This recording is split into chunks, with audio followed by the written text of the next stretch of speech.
In Kentucky, Buffalo carved a pathway followed by America's first explorers. Those brave pioneers distilled whiskey using traditional methods and drank it right off the still. They called it White Dog. This raw distillate was clear, unaged, and had a hint of sweet corn. Later, distillers discovered that this was perfect for aging, creating what they know today as fine Kentucky straight bourbon whiskey. We're still making whiskey on the spot where ancient Buffalo once crossed the Kentucky River, following centuries of time honored distilling traditions. Enjoy this White Dog the way Americans did more than 200 years ago.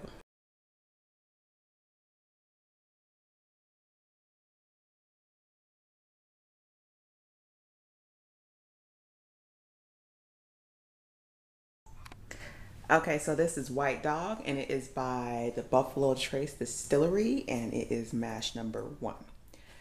Okay, so this has 62.5% alcohol, and it is 125 proof.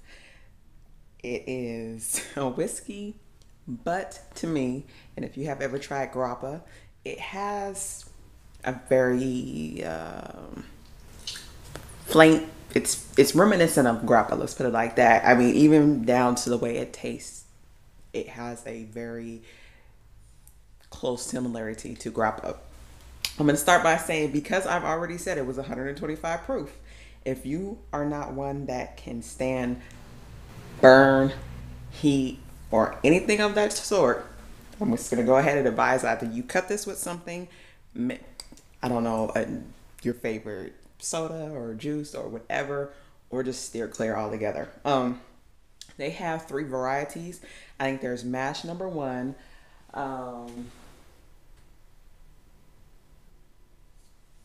There's the rye mash and the wheat mash. Now this is corn, rye, and malted barley recipe. It's clear, as you can see. It is only 375 milliliters, but that is more than enough, I promise you. I believe one of them is 90 proof out of the 3 that they make. And if you go on their site, I don't think that they have the White Dog on their site, but they do carry it in different stores.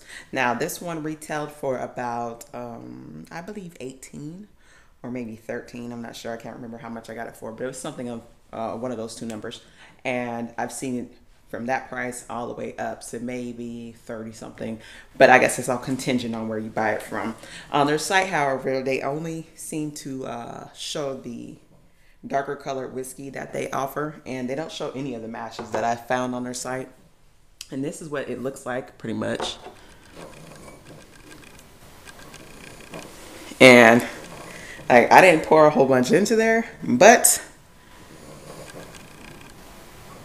that is because, like I said, first of all, I wasn't planning on, drinking this. And secondly, it doesn't take too much to make you feel, the burnt or get tired or whatever happens when you drink. It has a very distinct smell. Like you can almost smell the rye and the barley in it. Like, those are more pronounced smells in it than the corn to me. But most definitely you can smell it in there. And you almost have the same taste as the rye and the barley. And it's almost a sweet taste. It's not like super sweet. Like some drinks are sweet, sweet, sweet. Maybe, I don't know, Southern Comfort. It's not sweet like that. It's just like a faint sweetness. It does have a burn. So if you are not inclined to enjoy that feeling or tolerate that feeling of that little bit of that heat and that burn, then this is probably not going to be something that you'll be interested in trying. If you are not, like I said, a drinker, I'm not going to go ahead and advise this one, because just like if you've never tried grappa, you probably don't want to start trying this one as your first experience into strong drinks or whiskey, just because literally if if you're not prepared when you take your first sip, it's like, oh, you know, you kind of catch your breath. It has that burn. And if you've never had this, or you never had something very high in proof, but you've had grappa, then you know what I'm talking about, and vice versa. Um, I like it.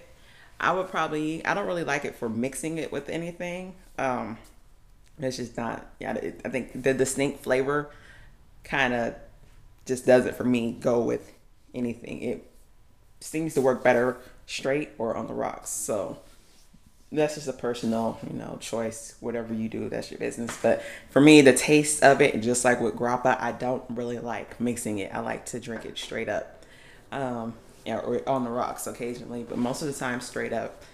It's fairly priced. You know, it's not extremely high, and like I try to keep it reasonable when I go and purchase liquors to do these reviews. Just, you know, keeping in mind that not everybody's gonna want to drop $40 or $50 or whatever on certain things. But I picked this one up, and it was something new, so I figured I'd try it. They don't carry vodka, or I'm sorry, grappa where I went, so this was kind of like a next option, and it was by the Moonshine, so I thought I was getting moonshine, but whatever the case, it's actually really good if you like something strong. I like it. Like I said, it reminds me of grappa. It's not a huge bottle, but it is well worth whatever you spend on it, just because of what you're getting out of it. I have not tried the other two white dogs that they have from Buffalo Trace, but I will likely see if I can't get those into the store that I go to, or try another store and see if they have it. But I would get it again, most definitely. And yeah, I mean, if you guys have tried it, will try it, or are looking for it, you might be able to check out their site if you're looking for it, and see if you can contact someone through their company and see who has it. So anyways, until next time, take care.